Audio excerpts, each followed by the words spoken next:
आप जहाँ जहाँ पे घूमते हैं वो भारत कुछ अलग होता है। तो हर समय जब आप बाहर निकलते हैं इस भारत ने आपको कुछ नया सिखाया है? हर दिन। हर दिन। देखिए, ये ग्रामीण भारत जो है ऐसा इलाका है, मैं समझता हूँ कि दुनिया में ग्रामीण भारत जैसा इलाका है ही नहीं। अच्छा। मैं आपको नंबर देता हूँ। हाँ। 83.3 करोड़ 83.3 करोड़ की जनता। जनसंख्या। जो बात करते हैं 780 भाषा में, उनमें से 6 भाषा है जो 5 करोड़ से ज्यादा लोग बात करते हैं। 3 भाषा है जो 8 करोड़ से ज्यादा लोग बात करते हैं। उनमें से मराठी भी एक है। मराठी भी एक है।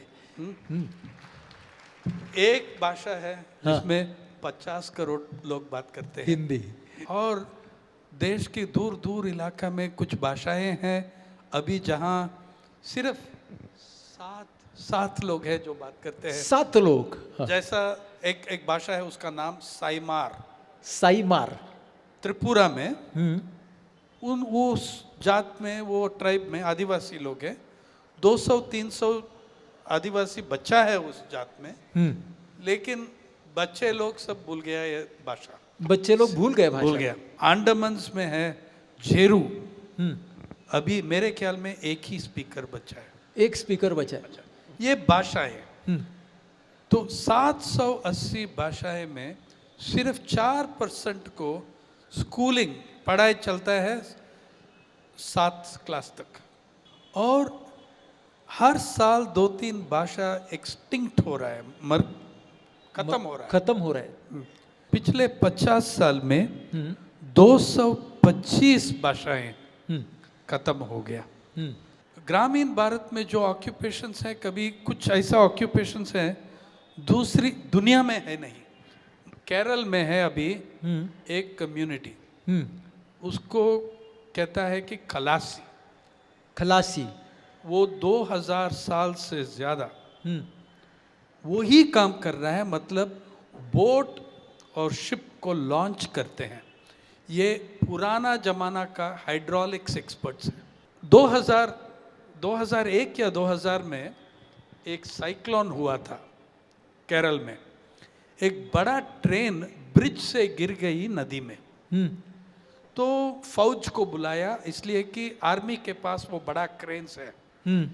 लेकिन आर्मी ने उसको बाहर निकाला नहीं सका, निकल नहीं पाई। क्यों? इसलिए कि क्रेन उसको नजदीक लेने के कोई मेथड नहीं था। वो बीच में गिर गया नदी में। तो केरला सरकार ने खलासी लोग को बुलाया। अच्छा। 100 घंटे में वो ट्रेन को निकाला। वो पानी में डूब के अंडर वाटर कैनाल बनाया। हाँ, और एम्बैंकमेंट, बैंक में, नदी का बैंक में कैनाल्स बनाया। एक कैनाल का नेटवर्क बना के, उस समय मॉनसून था, नदी फ्लड में था, नदी का फोर्स यूज करके वो ट्रेन को बाहर लाया। ऐसा कोई दुनिया में ऐसा एक कम्युनिटी नहीं है। और लेकिन ऐसा मैं आपको 100 एग्जाम्पल दे सकता हूँ, लेकिन ये सब मर रहा है।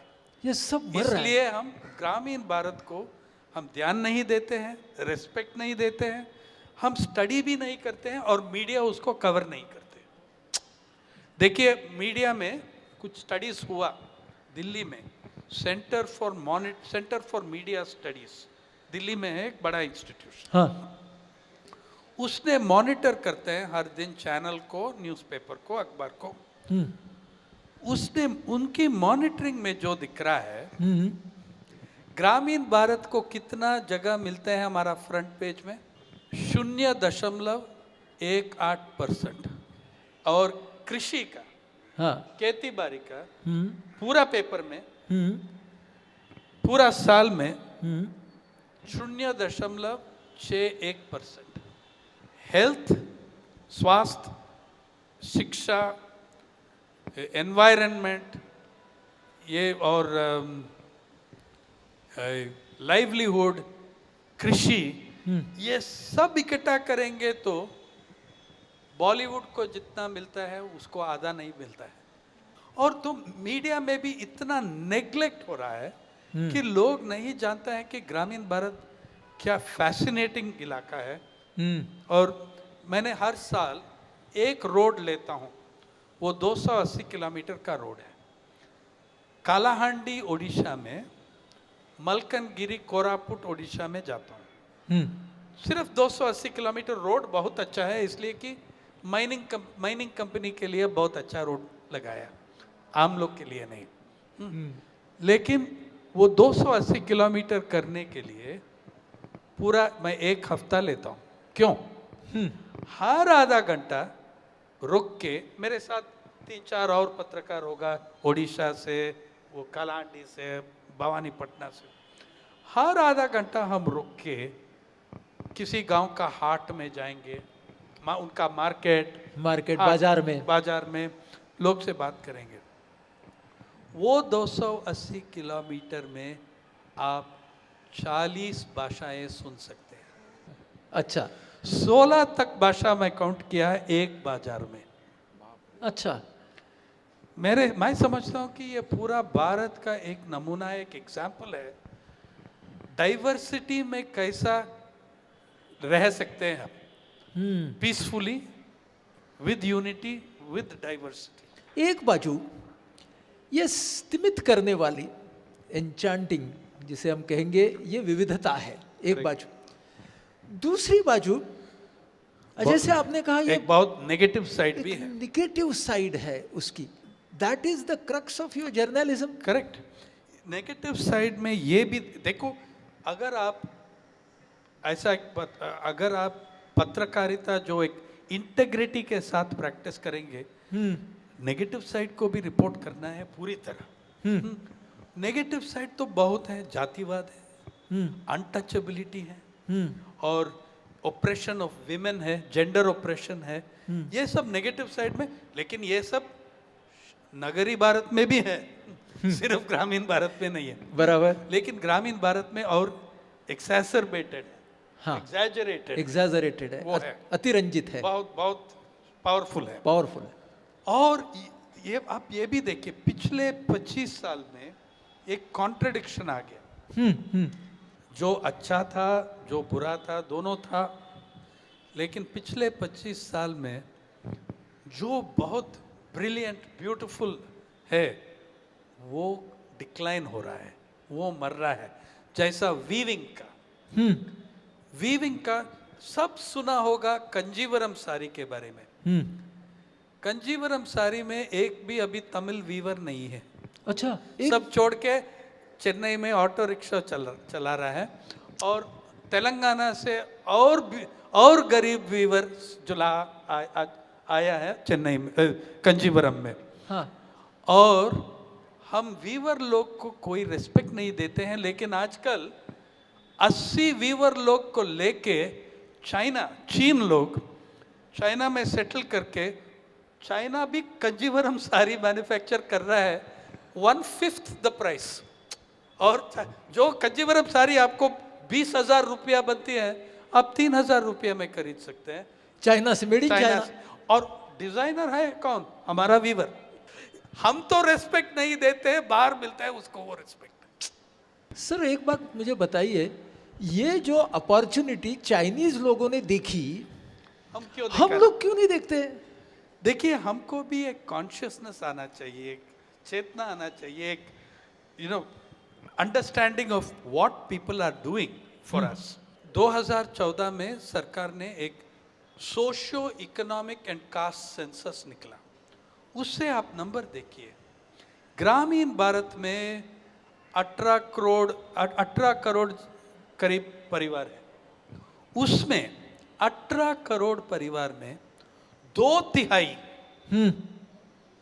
मतलब 12 करोड़, 2/3 12 करोड़ परिवार में मेन ब्रेडविनर जो है, हाँ, जो सबसे ज्यादा कमाता है, उसका मंथली इनकम 5,000 रुपया से कम है।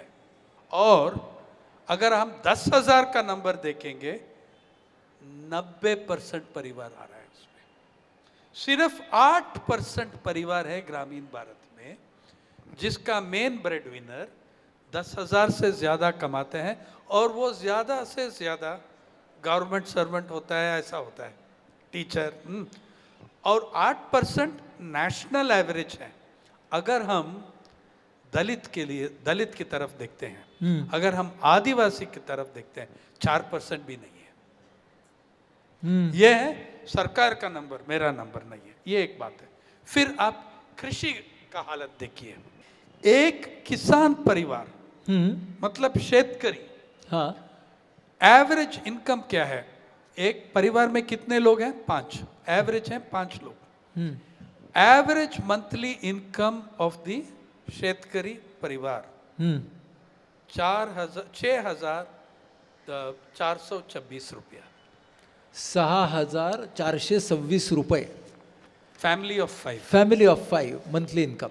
और वो भी एक एवरेज है, इसलिए कि अगर हम जाएंगे पंजाब और केरल वो 10,000 के ऊपर, महाराष्ट्र का 7,000 8,000 तक आता है, छत्तीसगढ़ बिहार में वहाँ 3,500 भी गिरती हैं वहाँ।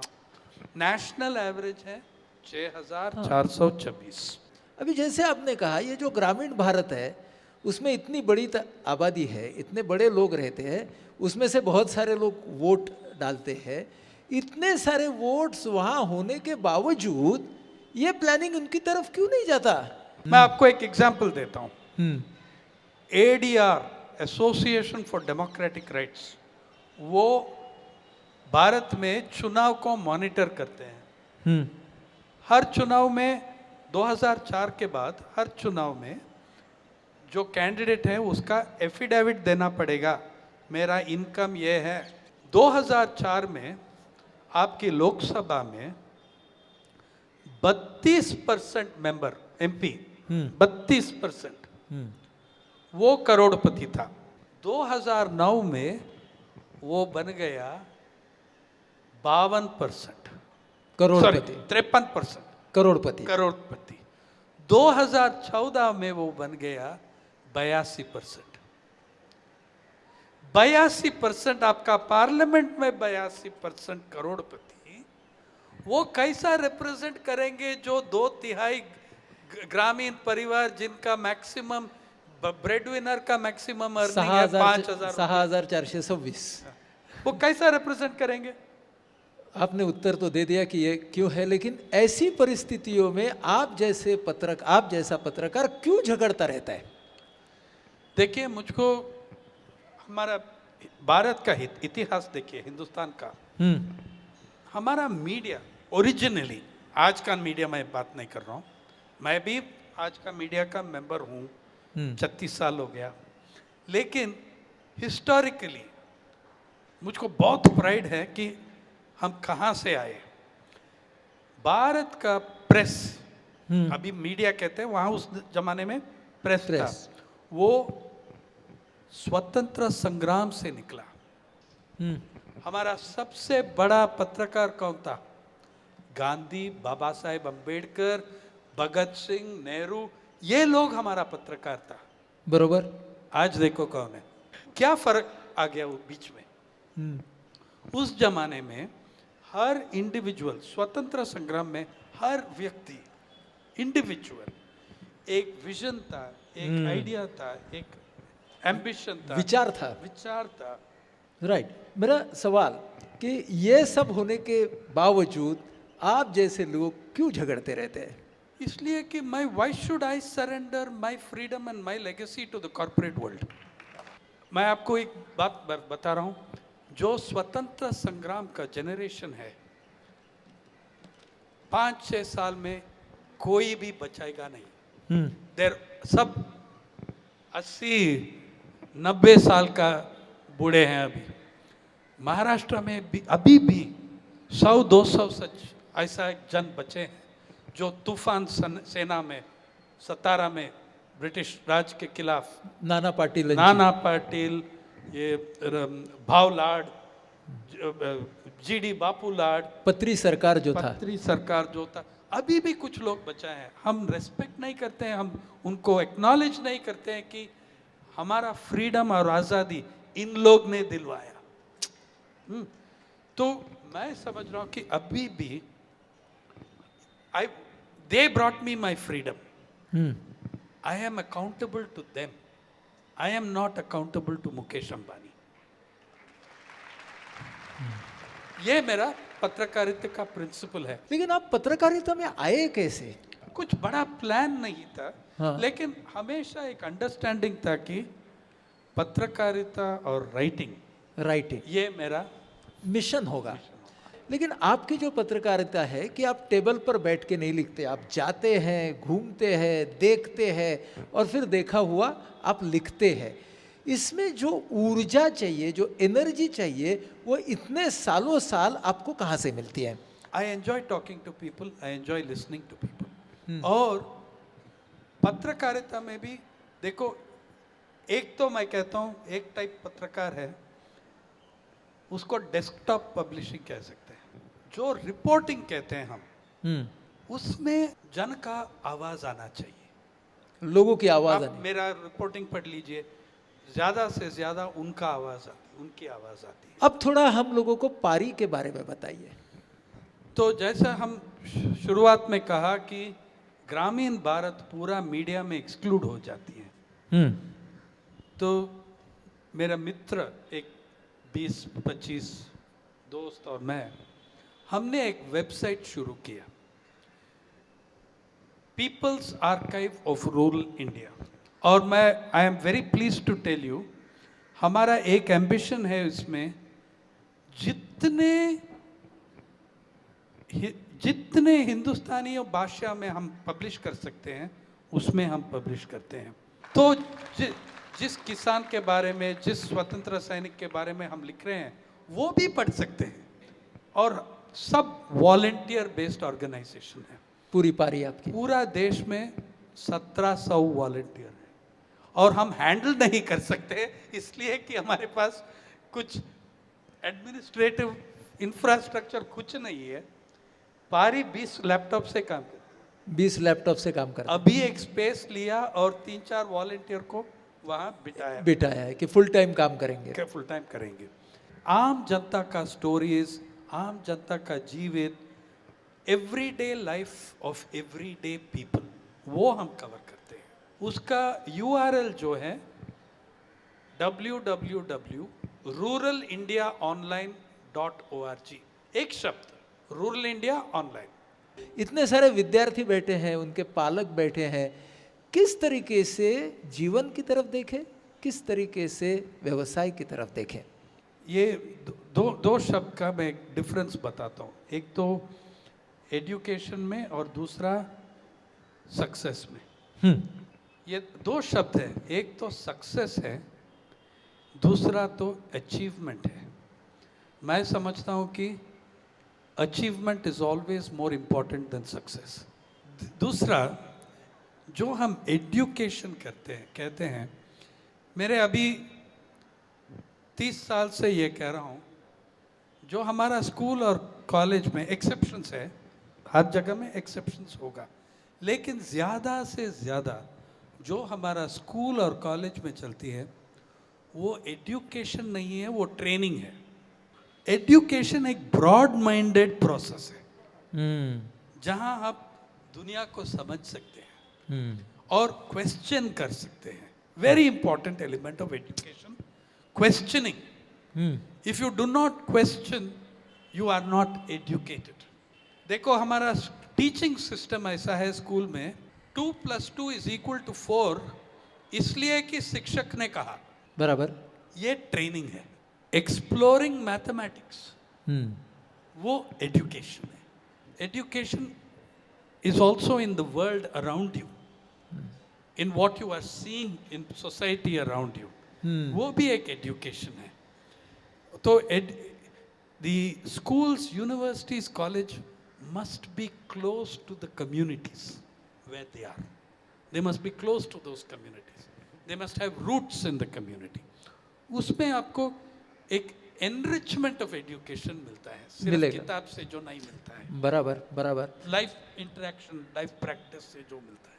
तो ये दो शब्द आप कहेंगे कि अचीवमेंट और सक्सेस और एजुकेशन एंड ट्रेनिंग, ये बातें ध्यान में रखिए, ये आप कहेंगे। आपल्याला ना नेहमी आपला भूतकाळ आणि आपला भविष्यकाळ यांना जोडणारा एक पूल हवा असतो, आणि तो जो पूल असतो तो पूल आपल्याला मिळत नसतो.